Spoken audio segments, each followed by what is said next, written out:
Hello everyone, good morning everybody. तो finally RRB JE का examination complete हो गया और आरआरबी जेई की, जैसा कि मैंने आप लोगों को बताया था कि रिस्पॉन्स शीट जो है इस बार थोड़ा सा डिले होगी। ऐसा नहीं है कि 3-4 दिन में आएगी, और फाइनली आप लोगों की जो रिस्पॉन्स शीट है वो भी 3-4 दिन के बाद नहीं आई, करीब करीब 10 दिन का समय ले लिया, और होली के तुरंत ही बाद आप लोगों को आपकी रिस्पॉन्स शीट भी देखने को मिल चुकी है। तो फाइनली आरआरबी जेई की रिस्पॉन्स शीट भी आ गई। जैसे रिस्पॉन्स शीट आती है, बच्चे के मन में सिर्फ 3 चीजें रहती हैं। सर मैं इस जोन का स्टूडेंट हूं, इस ब्रांच का स्टूडेंट हूं, और सर मेरी category unreserved, EWS, OBC, SC और एसटी कैटेगरी है। क्या सर मेरे इतने नंबर आ रहे हैं, मेरा सिलेक्शन होगा या नहीं होगा? एक दूसरा सवाल जो बच्चे के मन में रहता है वो ये रहता है कि सर मैं इस शिफ्ट का हूं, सर ये वाली शिफ्ट जो थी वो सबसे टफ शिफ्ट थी। हर बच्चे को अपनी जो शिफ्ट होती है वो सबसे टफ लगती है, और वो चाहता है कि नॉर्मलाइजेशन में उसके भले ही 1 नंबर बढ़े लेकिन थोड़े से बढ़ जाए। हर इंसान अच्छे के लिए ही कुछ ना कुछ चीजें सोचता है। तीसरा पॉइंट हमारे पास ये आता है कि सर आरआरबी जेई सीबीटी 1 के मार्क्स मेरे इतने आ रहे हैं, मुझे लगता है सर हो जाएगा। आप ये बताइए सर सीबीटी 2 के लिए मुझे कितनी मेहनत करनी है, कैसे मेहनत करनी है, क्या करना है, क्या नहीं करना है, कब तक पेपर हो जाएगा? ये तीसरा सवाल एक बच्चे के मन में आता है। और एक चौथा सवाल और है बच्चे के मन में, जिन बच्चों के मार्क्स थोड़े से कम रह गए हैं उन बच्चों के मन में यह आता है कि सर अब आगे क्या करना है। ये 4 सवाल हैं आपके सामने, और आपको यह बात पता है कि मैं हमेशा 2 या 3 दिन का समय लेता हूं, एक मोस्ट ऑथेंटिक डेटा आप लोगों के सामने लेकर के रखता हूं, और उसके बाद मैं अपना वर्डिक्ट देता हूं कि कौन सी चीज किसके लिए किस समय पर बेहतर रहेगी। और मेरी इस वीडियो के बाद देश के सभी स्टूडेंट्स के लिए जो इस वीडियो तो देख रहे हैं या जो नहीं देख पाए उनको आप लोग शेयर कर दीजिएगा, टेलीग्राम पर हर जगह शेयर कर दीजिएगा। मेरी इस वीडियो के बाद देश में अब कोई भी कट ऑफ से रिलेटेड वीडियो, कोई भी सेफ स्कोर से रिलेटेड वीडियो या किसी भी तरीके की चीजें आपको देखने की जरूरत नहीं है, क्योंकि जितनी बातें मैं इस वीडियो के एंड तक बताऊंगा वो सर्वश्रेष्ठ और एक बेहतर तरीके से मैं आप लोगों को समझाने की कोशिश करने वाला हूं।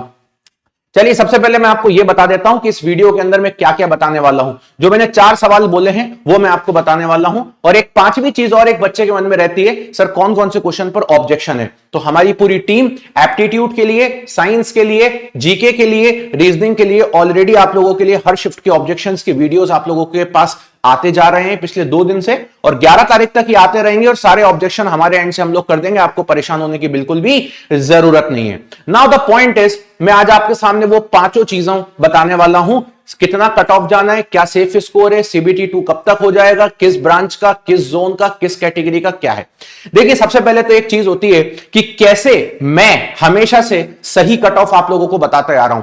देखिए इतने सालों के एक्सपीरियंस में, या मैंने इतने एग्जाम्स क्लियर किए, इन सब चीजों को जोड़ दूं तो एक अंदाजा लग जाता है कि किसी पेपर के अंदर कितना एक बच्चा करके आ सकता है, एक अंदाजा लग जाता है। तो जब आप लोग पेपर देके आते हो ना, तो उस अंदाजे के बेसिस पर मैं बता देता हूं कि यार इस बार इतना इतना जाएगा।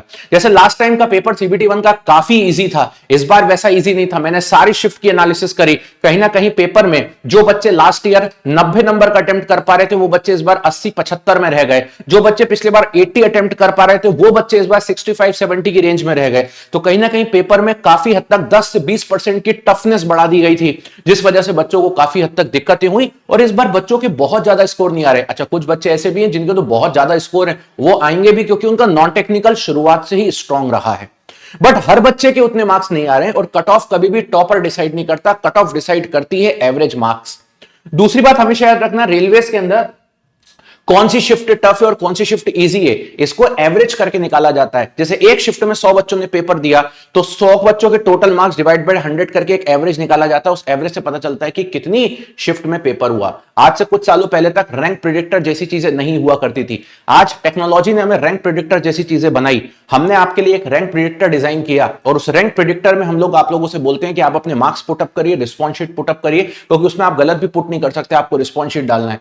उससे हमें एक डेटा पता चलता है और हम एग्जैक्ट डेटा बता पाते हैं। हम ये भी नहीं बोलते कि रैंक प्रेडिक्टर के अंदर हमें पूरे के पूरे 2.5 लाख बच्चों का डेटा चाहिए, नहीं चाहिए। रैंक प्रेडिक्टर में वही बच्चा डेटा फिल कर पाता है जिसने चीजों को समझा है, जो उन सब चीजों को जानता है, जो वहां तक पहुंचा है। और गिने चुने हमें मुश्किल से 20-25-20,000 तक ही, या मैं तो बोलूंगा 15-20,000 बच्चे भी अगर रैंक प्रेडिक्टर में डेटा फिल करते हैं, उसी में कट ऑफ डिसाइड हो जाती है। क्योंकि रैंक प्रेडिक्टर में वो डेटा बच्चे बहुत ही कम डेटा फिल करते हैं जिनके नंबर 15 आ रहे हैं, 20 आ रहे हैं, 30 आ रहे हैं। उनको लगता है कि मैं क्या ही करूंगा, मुझे पता है मेरा पेपर अच्छा नहीं गया।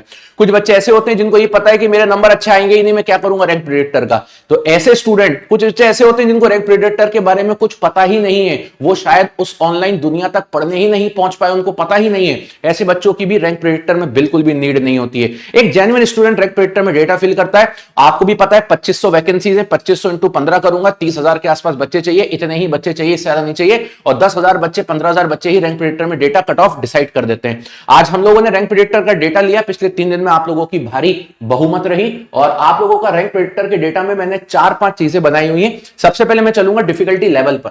देखिए डिफिकल्टी लेवल पर हम लोगों ने जो चीजें ऑब्जर्व करी वो यहां पर मैं आप लोगों के सामने दिखाऊंगा। जो डिफिकल्टी लेवल पर हम लोगों ने चीजें ऑब्जर्व करी, उसमें 25 तारीख की शिफ्ट का हमारा पेपर 19 को हुआ 3 शिफ्ट में, 20 को हुआ 3 शिफ्ट में, और 25 को 2 शिफ्ट में पेपर हुआ है। मतलब करीब करीब अगर हम बात करते हैं तो 7 शिफ्ट में पेपर हुआ था। 25 तारीख की जो सेकंड शिफ्ट है उसके अंदर मुझे ऐसा लगता है कि थोड़ा सा बच्चों की एवरेजिंग कम आई हुई है, और अभी तक की, आज की डेट में ये अभी तक की सबसे ज्यादा टफेस्ट शिफ्ट है। अगर आप मुझसे पूछो कि सबसे इजीएस्ट शिफ्ट कौन सी है, तो आप याद करो, मैंने आपको एनालिसिस के समय पे भी बताया था, या तो 20 तारीख की दूसरी शिफ्ट, पहली नहीं, 20 तारीख की दूसरी शिफ्ट सबसे इजीएस्ट है, या फिर अगर मैं बात करता हूं तो 19 की पहली शिफ्ट। और देखिए आप 19 की पहली और 20 की दूसरी, ये दोनों ही शिफ्ट हमारी जो है वो इजीएस्ट की कैटेगरी में है। अभी आप देखोगे इतने स्टूडेंट्स ने रिस्पांस फिल किया है, करीब करीब 14,000 है। ये डेटा मेरे पास जो है ये 7 तारीख का डेटा है, आज 8 तारीख है, आगे डेटा बढ़ के अभी 18,000 19,000 तक पहुंच गया, and that is sufficient for this. और यहां पर अगर मैं बात करता हूं तो मुझे लगता है 20 और 19 की जो दूसरी शिफ्ट है वो इजी है, और 25 तारीख की जो दूसरी शिफ्ट है वो हार्डेस्ट शिफ्ट है, जिसका एवरेज काफी कम गया है। और इनके बीच में करीब करीब, जब तक ये रैंक प्रेडिक्टर का डेटा सैचुरेट होगा, जब तक आपका रिजल्ट आएगा, तब तक इनके बीच में करीब करीब 5 नंबर का डिफरेंस होगा। मतलब एक हार्डेस्ट शिफ्ट और एक इजीएस्ट शिफ्ट के डेटा के बीच में 5 नंबर का डिफरेंस मैक्स टू मैक्स बन रहा है, इससे ज्यादा नहीं बन रहा। यानी कि इस बार नॉर्मलाइजेशन में आप लोगों को जो फायदा मिल सकता है वो 5 नंबर से ज्यादा नहीं मिलेगा, और किसी भी शिफ्ट को 5 नंबर से ज्यादा नहीं मिलेगा। हार्डेस्ट और इजीएस्ट के बीच में मैक्स टू मैक्स 5 नंबर का डिफरेंस बनेगा। और हो भी सकता है ये 5 बन के 4.5 भी बन जाए, कोई बड़ी चीज नहीं है ना। मतलब 4.5-5 नंबर का ज्यादा का डिफरेंस नहीं है, बट ये हर बच्चे के लिए नहीं है, ये कुछ बच्चों के लिए है। अच्छा, जो बीच की शिफ्ट्स हैं, जैसे 20 तारीख की सेकंड शिफ्ट हो गई, या 19 की फर्स्ट शिफ्ट हो गई, या है ना, ये जो शिफ्ट्स हैं हमारी, इन शिफ्ट्स के बारे में मैं आपको बता देता हूं, इनमें हार्डली 1-2 नंबर के ऊपर नीचे डिफरेंसेस आएंगे, इससे ज्यादा नहीं। तो नॉर्मलाइजेशन कोई बहुत बड़ा रोल प्ले नहीं करने वाला है। ज्यादा से ज्यादा ये होगा कि किसी बच्चे के 64 हैं तो वो बढ़ के 65, 66, 67 या 68 या वर्स्ट केस में 69 जा सकते हैं। इससे ज्यादा का नॉर्मलाइजेशन इस बार अचीव नहीं होगा। ऑलमोस्ट पेपर को बैलेंस बनाने की कोशिश करिए, और हो भी सकता है ये चीज पॉसिबल है कि आने वाले समय में आते आते ये डेटा जो है वो सिर्फ 3-4 नंबर तक ही श्रिंक हो जाए, तो ये भी पॉसिबिलिटीज है। तो इससे एक अंदाजा तो लग गया कि नॉर्मलाइजेशन में ऐसा भी नहीं है कि 10-12 नंबर का डिफरेंस आ जाएगा, ये कुछ नहीं, मुश्किल से 3-4 नंबर के ऊपर नीचे आगे पीछे होना है, इससे ज्यादा नहीं। बट 3-4 नंबर भी एक बड़ा गेम प्ले कर सकता है कुछ बच्चों के लिए। ठीक है, चलिए, तो ये हो गई हार्डेस्ट और ये वाली शिफ्ट। अब आती है इसके बाद, अगर मैं बात करता हूं जोन वाइज, कैटेगरी वाइज जो हमारे पास चीजें अवेलेबल हैं, या मैं टॉपर्स की बात कर लेता हूं सबसे पहले। तो बात आती है टॉपर सब कितने नंबर लेकर के आ रहे हैं। तो देखिए टॉपर की अगर मैं बात करता हूं, इस बार आरआरबी जेई के जो सीबीटी 1 के टॉपर्स हैं वो सबके सब 85 से लेकर 90 के बीच में रहने वाले हैं। सर आप टॉपर्स किनको मानते हो? मैं टॉपर्स मानता हूं उस स्टूडेंट को जिसने पेपर दिया है वो किसी भी जोन का है, किसी भी कैटेगरी का है, किसी भी ब्रांच का है, जिसके नंबर इतने आ रहे हैं कि वो टॉप 50 में एग्जिस्ट करता है, टॉप 50 के अंदर एग्जिस्ट करता है। ऐसे स्टूडेंट्स को मैं टॉपर की कैटेगरी में मानता हूं। और जब ऐसे स्टूडेंट्स को मैं टॉपर की कैटेगरी में मानता हूं तो याद रखिएगा 85 से लेकर 90 के बीच में नंबर लाने वाले जितने भी स्टूडेंट्स हैं ये सब हमारे टॉपर की कैटेगरी में आएंगे। और टॉप 50 स्टूडेंट जो है वो आराम से 85 मार्क्स क्रॉस कर रहे हैं। तो 85 नंबर के ऊपर ऊपर हमारा मोटा मोटा क्रॉस जा रहा है टॉपर्स का। अब आता है इसके बाद की बात, ये तो हो गया टॉपर्स का, है ना, ये तो हो गया। 1 सेकंड के लिए होल्ड करेंगे, 1 सेकंड के लिए।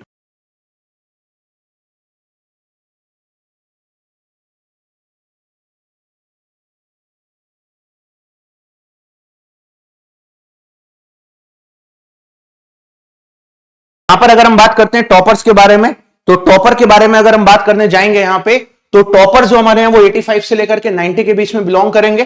ठीक, अब जो एक बच्चा, जो एक एवरेज बच्चा है जो सिलेक्ट हो ही जाएगा एनी हाउ, तो 70 के ऊपर मुझे ऐसे स्टूडेंट्स दिख रहे हैं जो कि हाँ यार कहीं ना कहीं से सिलेक्ट हो ही जाएंगे, चाहे किसी भी कैटेगरी से बिलोंग करते हैं, किसी भी ब्रांच से बिलोंग करते हैं, किसी भी जोन से बिलोंग करते हैं। मतलब 70 के ऊपर नंबर वाले बच्चे जितने भी हैं वो सब अपने आप को ये मान के चलें कि वो तो अल्टीमेट सेफ स्कोर की कैटेगरी में आ चुके हैं। उनको अपनी CBT2 की तैयारी अभी से करना स्टार्ट कर देना चाहिए। तो उन सभी बच्चों को CBT2, अच्छा जो डेटा लास्ट टाइम पर 75 से 80 के बीच में बन रहा था, वो डेटा इस बार उतर के 68 से लेकर के 70 की लाइन में बनने लग गया है। मतलब कहीं ना कहीं इस बार पिछले बार के कंपैरेटिवली बच्चों के 10-10 नंबर जो हैं वो पूरी तरीके से डिफिकल्टी लेवल में गए हुए हैं। तो जो बच्चे 70 के ऊपर बैठे हुए हैं वो निश्चिंत होकर के कहीं भी किसी भी जोन से आपने फॉर्म भरा है, आप CBT2 की तैयारी करना चालू कर दीजिए। आपको कोई नहीं रोक सकता CBT1 क्लियर करने से। बिल्कुल अभी से तैयारी करना चाहिए 70 के ऊपर वाले बच्चे। अब जो बच्चों को दिक्कत है वो कौन से वाले हैं? 50 से लेकर के 70 के बीच में। ये एक ऐसा मार्जिन है जिसमें कुछ बच्चों का सिलेक्शन होगा। किसी जोन से आप होंगे तो आपका सिलेक्शन हो जाएगा, और किसी जोन से आप जब होंगे तो आपका सिलेक्शन रुक जाएगा। तो चलते हैं जरा जोन वाइज समझने के लिए, और ये सारी चीजें अब डिपेंड करने वाली हैं इस बेसिस पर कि पर्टिकुलरली आपके उस जोन में नंबर ऑफ वैकेंसीज कितनी थी। तो 50 से लेकर 70 के बीच वाले बच्चे जरा मेरी बातों को आज अच्छी तरीके से समझने की कोशिश करिएगा। चलिए सबसे पहले जोन और कैटेगरी देख लेते हैं। तो नॉर्मली अगर मैं बात करता हूं कौन से जोन में मुझे ऐसा लग रहा है इस बार बच्चों ने कम फॉर्म फिलअप किए हैं, या किस जोन में मुझे ऐसा लग रहा है बच्चों ने, है ना, अपनी बहुमत ज्यादा नहीं दिखाई। ठीक है, तो मुझे ऐसा लग रहा है कि इस बार जैसे देखो जिन जोन में वैकेंसी कम होती है उनका कट ऑफ थोड़ा सा ऊपर जाता ही जाता है क्योंकि वैकेंसी कम होती है। अब जैसे गोरखपुर जोन हो गया, तो ये गोरखपुर जोन की अगर मैं बात करूंगा तो यहां पर आप देखोगे गोरखपुर जोन के अंदर 53.47 के आसपास, है ना, गोरखपुर जोन की बात करता हूं तो 53.74 के आसपास का जो डेटा है हमारे पास वो करीब करीब जो है ना एवरेज निकल के आ रहा है। लेकिन वहीं मैं भुवनेश्वर जोन की अगर मैं बात करने जाऊंगा तो भुवनेश्वर जोन में जब भी हम बात करेंगे तो आप देखोगे भुवनेश्वर जोन के अंदर हमारे पास जो डेटा है वो 42.67 के आसपास का डेटा भुवनेश्वर जोन का है। मतलब यहां पर बच्चों ने कम अपनी इच्छाएं जताई हैं, इसलिए थोड़ा सा डिपिंग आ गई है एवरेज के अंदर। तो ये कुछ एवरेज मार्क्स है। अगर आप देखोगे किसी भी जोन के एवरेज मार्क्स जो है ना वो 40 और 50 की लाइन में आ रहे हैं, 60-65 की लाइन में नहीं आ रहा है। हर जोन का जो एवरेज है वो 50, 51, 48, 49, 47 की रेंज में सिमट गया है। एवरेज की बात कर रहा हूं। ठीक, अब देखते हैं एक्सपेक्टेड कट ऑफ क्या लग रहा है मुझे इस बार का, और इसमें मैं क्या चेंजेस करूंगा वो भी मैं आपको दिखाता हूं। देखिए सबसे पहले तो आप किसी भी जोन से बिलोंग करते हो, अगर आप अहमदाबाद से आते हो तो आपका कट ऑफ 63 से लेकर के 67 की रेंज में रह सकता है। यूआर कैटेगरी का, ओबीसी कैटेगरी का 57 से 61 रह सकता है, एससी कैटेगरी का 52 से 56, एसटी कैटेगरी 46 से 50 और ईडब्ल्यूएस 52 से 56 रह सकता है। ईडब्ल्यूएस का या तो किसी जोन का ओबीसी के बराबर रहेगा या तो ओबीसी से थोड़ा सा कम हो जाएगा। किसी जोन में ऐसा हो सकता है कि ओबीसी के बराबर चला जाए जहां नंबर ऑफ वैकेंसी कम है, किसी जोन के अंदर यह भी हो सकता है कि वो ओबीसी से नीचे चला जाए। ईडब्ल्यूएस के स्टूडेंट्स ये सुन ले मेरी बात। अजमेर की बात करता हूं, अजमेर वापस से शूट अप करेगा। इस बार अजमेर में वैकेंसी भी कम है, 68 से 72 तक जा सकता है। प्रयागराज इलाहाबाद में 67 से 71 तक जा सकता है यूआर कैटेगरी का। अच्छा आप ये देखो अनरिजर्व कैटेगरी में जितने भी बच्चे यहां पर अवेलेबल हैं सभी जोन के कट ऑफ जो है वो किस रेंज में जा रहे हैं, तो 70 से नीचे ही रहेगा कट ऑफ। 70 से ऊपर यूआर कैटेगरी का कट ऑफ जा ही नहीं सकता। लेकिन एक बात यह भी है कि 57, 58, इवन 59 से भी नीचे नहीं रह सकता। तो अगर आप एक अनरिजर्व्ड कैटेगरी के स्टूडेंट्स हैं तो रिजल्ट आने के पहले 60 नंबर से लेकर 70 नंबर के बीच में अगर आप आ रहे हैं तो मुझे लगता है आपको CBT2 की तैयारी करना स्टार्ट कर देना चाहिए। आपको यह नहीं सोचना चाहिए कि मोहित सर ने तो बताया है 63 जाएगा अहमदाबाद का और सर मेरे तो 62 आ रहे हैं, अब मुझे तैयारी करना चाहिए कि नहीं करना चाहिए। अब आप लोग मुझे कमेंट बॉक्स में ये करके बताओगे तो मैं आपको बोलूंगा ऐसी चीजें आप मत करो। बाय डिफॉल्ट मैंने बोल दिया 63 से 67, 68 से 72, है ना। तो ये 60 से लेकर के 70 के बीच वाली रेंज है और 60 से लेकर 70 के बीच वाली जितनी भी पूरी की पूरी रेंज है, इस पूरी रेंज में अनरिजर्व कैटेगरी के बच्चे अपनी तैयारी करना चालू कर दीजिए, क्योंकि हो सकता है कि आपकी शिफ्ट में 1-2 नंबर का नॉर्मलाइजेशन पे फर्क पड़ जाए। मान लीजिए मैंने बताया आपको यहां 65 है, अभी आपके 63 आ रहे हैं और बढ़ के 65 हो जाएंगे, आप इन हो जाओगे और दूसरा बच्चा वहीं बाहर हो जाएगा क्योंकि वो दूसरी शिफ्ट में पेपर दिया है। और इस बार मैं आपको बता देता हूं हर बच्चा हर शिफ्ट में था।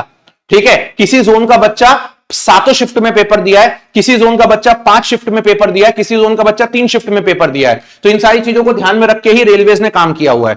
हर जोन का बच्चा सातों शिफ्ट में नहीं बैठा है। कुछ जोन ऐसे भी हैं जिसमें मैंने देखा है कि बच्चों का सिर्फ पेपर 19 तारीख में खत्म हो गया, 20 तारीख को जोन का पेपर ही नहीं था, 25 तारीख को पेपर ही नहीं था। अब वो जोन अगर टफ भी हो गई ना तो जोन में तो सिर्फ 2 ही शिफ्ट में पेपर हुआ है, तो वहां नॉर्मलाइजेशन का बहुत ज्यादा फर्क नहीं पड़ेगा। तो मैं आपको ये बोलूंगा अगर आप 60 के ऊपर बैठे हुए हो और 70 के बीच में हो तो मैं आपको जेन्युइनली बोल रहा हूं कि आप अपनी सीबीटी 2 की तैयारी अनरिजर्व कैटेगरी में करना स्टार्ट कर दीजिए। आपके लिए मतलब आप ऑलरेडी 90 से लेकर 95% केस में ऑलरेडी सिलेक्टेड हैं, बस 5% का वो एक मार्जिन है जिसको आपको किसी से पूछने की जरूरत नहीं कि मुझे तैयारी करना चाहिए कि नहीं करना चाहिए। अगर आप ओबीसी कैटेगरी में हैं, हर जोन में थोड़ा थोड़ा डिफरेंस आएगा, लेकिन ओबीसी कैटेगरी में जितने भी ऐसे बच्चे हैं जिनके मार्क्स 55 से लेकर के 65 के बीच में लाई कर रहे हैं, वो सब बच्चे अपनी तैयारी करना चालू कर दीजिए। 55 से लेकर के 60 की लाइन वाले, इवन मतलब 55 वाला भी तैयारी करो, 53 वाला भी करो, 54 वाला भी करो, 55 वाला भी करो, 56 वाला भी करो, 57 वाला भी करो। मतलब आप ये मान के चलो कि आपके नंबर अगर 53, 54, 55 हैं और इधर आपके नंबर हाईएस्ट 65 तक भी जा रहे हैं, बेझिझक तैयारी करो। कुल मिला के मैं आपको यही बोलना चाहूंगा, ओबीसी वाले बच्चे जितने भी हैं उनके बारे में आपको यहां पर बताना चाहूंगा। इधर देख लेते हैं आप लोग सब, इधर देखेंगे। अनरिजर्व्ड वाला बच्चा जो है वो 60 से लेकर के 70 के बीच वाला प्रिपरेशन सीबीटी 2 की स्टार्ट कर दो, ठीक है। आपके सिलेक्शन के 90 to 95% चांस है, 5% चांस है कि हो सकता है एक आध दो नंबर से रुक जाए, अगर रुका तो वो डिपेंड करेगा आपके जोन के ऊपर। ओबीसी वाले जितने भी बच्चे हैं, ये सभी बच्चों को मैं बोलना चाहूंगा कि 53 से लेकर के 60 के बीच में अगर आपके मार्क्स आ रहे हैं तो सीबीटी 2 की तैयारी करना चालू कर दीजिए, बेझिझक, बिना कुछ सोचे समझे आराम से आप लग जाइए तैयारी करने के लिए, ठीक है। हो सकता है आप एक दो नंबर से यहां रह जाएं, अगर रह जाए तो बाकी 90 to 95% चांसेस है कि आपका हो जाएगा। एससी कैटेगरी वाले जितने भी बच्चे हैं, इस बार कट ऑफ बहुत ज्यादा डिप कर गया है एससी कैटेगरी के केस में, तो एससी कैटेगरी के केस में मैं आपको यही बोलूंगा कि भाई आप लोग है ना, जितने भी बच्चे हैं यहां पर, ये 45 से लेकर के, ठीक है, और 45 से लेकर के 52 की कैटेगरी में काम करना चालू कर दें। और एसटी कैटेगरी के जितने भी बच्चे हैं, कोई भी जोन से आप बिलोंग करते हैं, आप आराम से 40 नंबर से लेकर 45 नंबर के बीच में अगर हैं तो आप तैयारी करना चालू कर दीजिए। ईडब्ल्यूएस वाले बच्चे ओबीसी के रूल को फॉलो कर लें, है ना, ओबीसी के रूल को ही आप फॉलो करें तो ज्यादा बेटर है। बाकी आपका कट ऑफ किसी किसी जोन का ओबीसी से कम भी जा सकता है, ओबीसी से थोड़ा सा ज्यादा भी जा सकता है। अगर आप मेरी इस बात को मानते हुए आगे बढ़ते हैं तो शायद आप अपने एक एक दिन को सीबीटी 2 के लिए यूज कर पाएंगे। लेकिन अगर वहीं आपने मेरी बात को मानना बंद कर दिया, या हो सकता है आप कल फिर आएंगे, सर मेरे इतने नंबर आ रहे हैं, पता है क्या होता है, जब मैं वीडियो बनाता हूं ना तो अभी देखना क्या हुआ, 100% कमेंट में एक कमेंट आएगा, सर मैं जम्मू कश्मीर का हूं, मेरे 62 आ रहे हैं, मेरा होगा कि नहीं होगा। बल्कि मैं इस वीडियो में सब कुछ बता चुका हूं, everything I already explained in this video.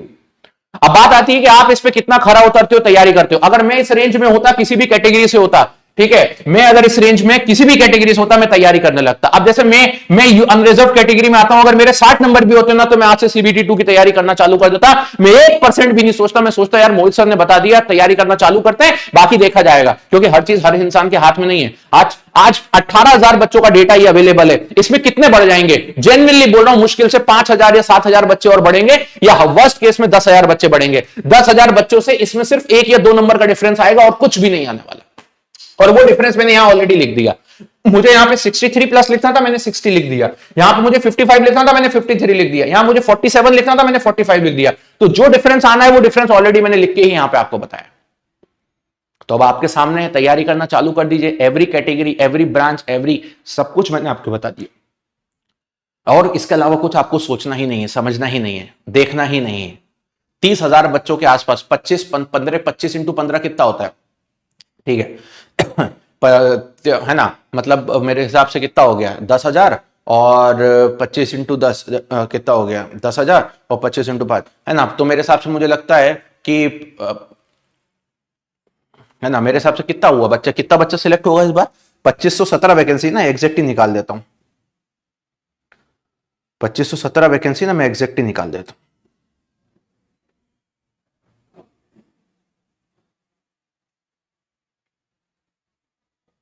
वही 30,000 के ऊपर बच्चा जाएगा, 35,000, 37,000, 38,000 के आसपास आराम से इतने में निकल जाएंगे, ठीक है। कुछ बच्चे तो यहाँ ऑलरेडी अवेलेबल है।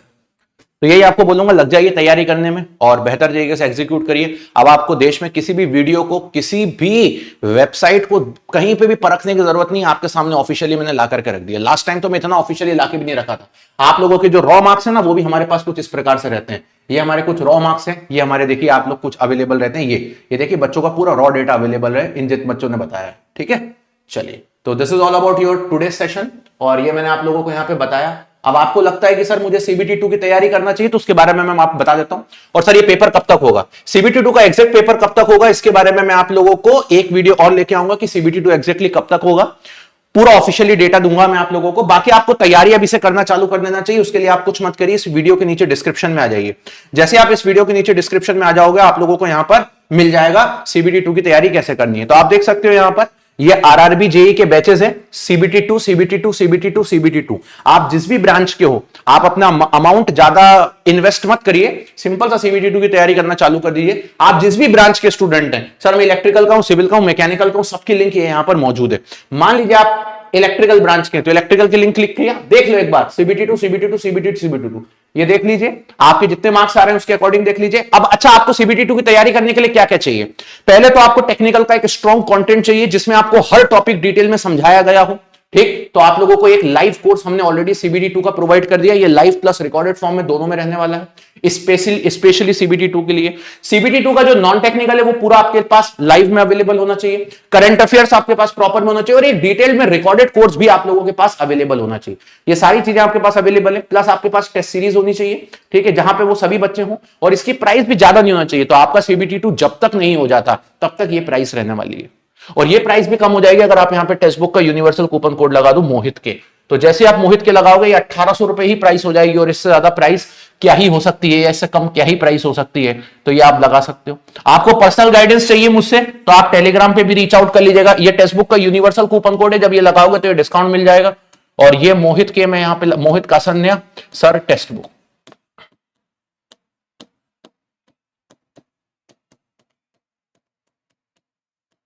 ये मेरा टेलीग्राम चैनल है, आप यहां पे मुझे ज्वाइन करिए, मुझे रीच आउट करिए, ताकि आपको मैं और भी बातें बता पाऊं। So thank you so much, bye bye, take care. Channel subscribe कर लीजिएगा, सेशन लाइक कर लीजिएगा, वीडियो के नीचे आप अपने भी मधुर वाणी वाले शब्द जरूर बताएं कि आपको कैसा एनालिसिस लगा। So thank you so much, bye bye, take care and love you.